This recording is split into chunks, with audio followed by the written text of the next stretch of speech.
What if I told you that everything we thought about Hamilton's failure with Ferrari was a lie from the simulator? What if the real Hamilton never got a chance to fight? What the Abu Dhabi data revealed is going to shake Formula One, and what's coming could be historic. Throughout the 2025 season, there was a consistent pattern in Lewis Hamilton's statements. It didn't matter if it was after a disappointing qualifying or a chaotic race.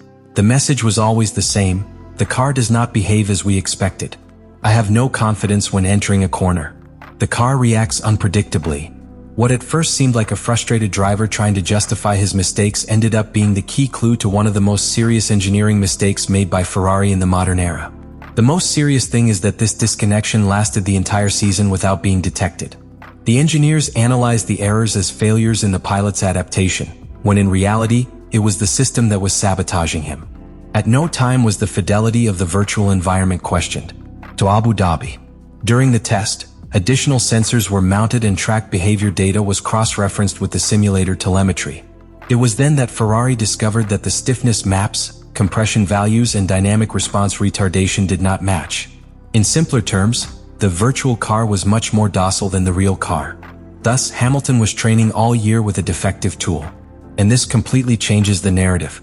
What was perceived as a drop in the level of a 7-time world champion was actually the direct result of a technical environment that constantly lied to him. Every mistake in a corner, every departure from the track, every blockage, were natural reactions to a car that acted like an invisible trap. This revelation has unleashed a wave of renewed respect for Hamilton within the paddock. Because staying competitive in those conditions, constantly adapting to the unpredictable, and still scoring points requires a level of skill and mettle that few have. Ferrari, for its part, has internally admitted the ruling, although publicly it is still silent. But the consequences are already underway. The Maranello simulation system has entered a complete overhaul. A software and hardware audit has been initiated, and the engineers involved are developing a new correlation methodology between virtual and physical data. Because what happened in 2025 cannot be repeated. This technical failure not only destroyed a season for Hamilton, he also called into question the accuracy of Ferrari's entire development system. And that is a deep wound that the team will have to heal if it wants to aspire to something more in 2026. The Abu Dhabi postseason test is, for most, a simple test day focused on tires. But for Ferrari, it became a covert operation. While the media focus was on Pirelli and the new compounds for 2026, in Maranello they decided to take advantage of that day for something much more delicate and strategic. To test key components of the car of the future, the SF26, under a technical disguise called a mule car. And the way they did it changed everything. This was not a simple reliability test or a set of aerodynamic parts. Ferrari installed a new front suspension geometry, different from that used all year on the SF25. This suspension was not an evolution. It was a correction. A redesign based on direct feedback from Hamilton, who had insisted for months that the car did not respond accurately to the limit. The engineers, after finding the correlation error, decided to implement a revised version of the front pushrod, with new anchor points, different progressive flexibility and kinematics that improved track reading in the corner entry phase. In practical terms, this suspension allows the car to be more intuitive, more readable from the steering wheel, eliminating those micro imbalances that generate instability during braking and at the beginning of the turn. Hamilton, who had been demanding for months a more neutral behavior in the transition between braking and acceleration, had for the first time a car that responded as expected. And it wasn't just a noticeable improvement, it was a transformative change. During testing, steering wheel input data and side-loading telemetry showed near-perfect synchronicity. Whatever the driver requested, the car executed with surgical precision. But there is an even more revealing detail. The team not only looked at their lap times, but also their trajectories and the consistency of their splits. With the new system, Hamilton was able to repeat identical lines for several consecutive laps, something he had not achieved in all of 2025, where the car forced him to constantly compensate in each corner. That is a sign of a predictable car, something essential to building confidence at a competitive level. Ferrari insiders described Hamilton's body language as he got out of the car as completely different.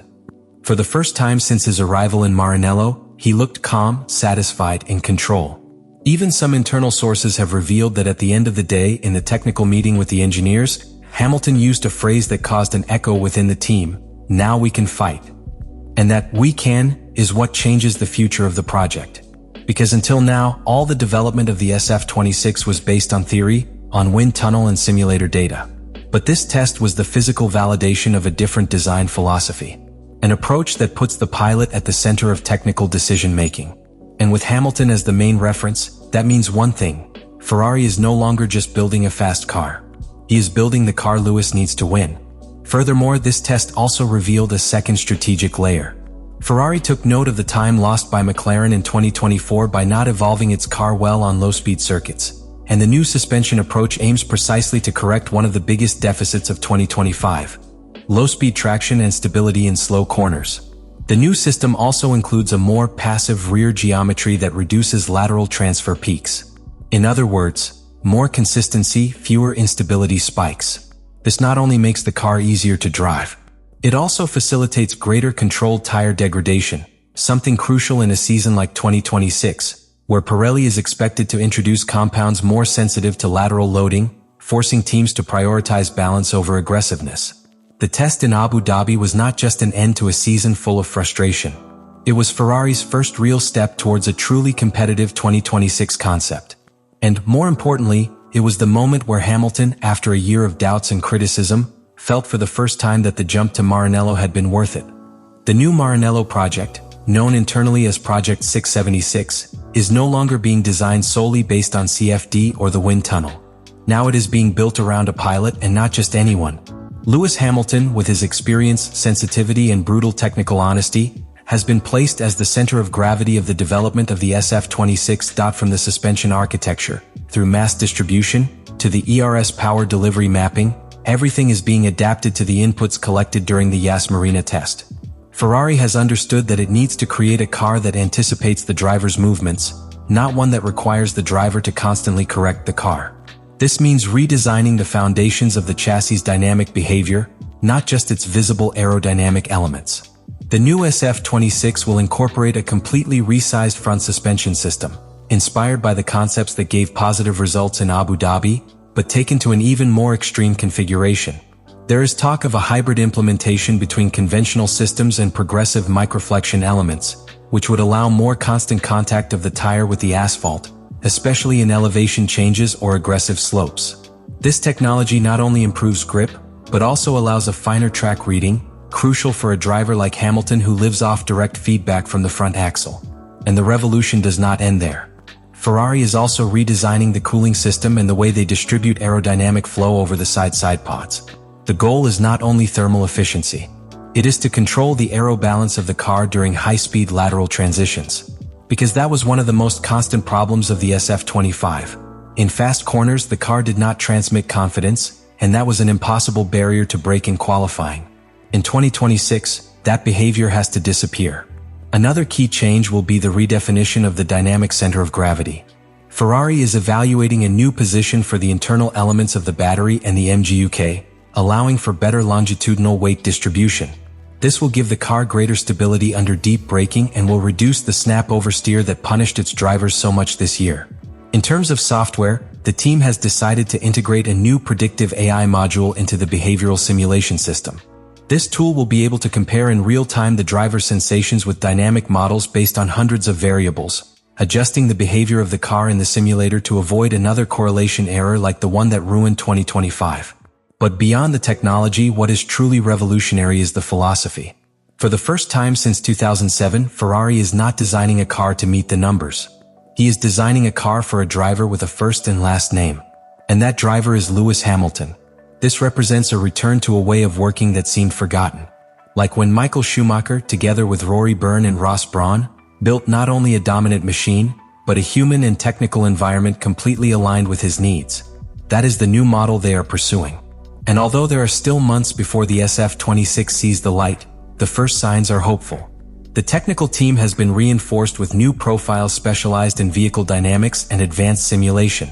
Ferrari is even rumored to be in talks to bring in a former aerodynamics director from a top team, specifically to fine-tune the most critical areas of turbulent flow that affected the SF25's efficiency in dirty air. What happened in Abu Dhabi was more than just a day of testing. It was a revelation. The data doesn't lie, but for all of 2025, the simulator did. And while the world was pointing out mistakes, Hamilton just kept pushing. Because I knew something didn't add up. because he trusted his body, his sensitivity, his champion memory. And now, the numbers have confirmed what his intuition had been screaming for months. It wasn't him that was failing, it was the car that was betraying him from the root. Leave me in the comments what you think about all this.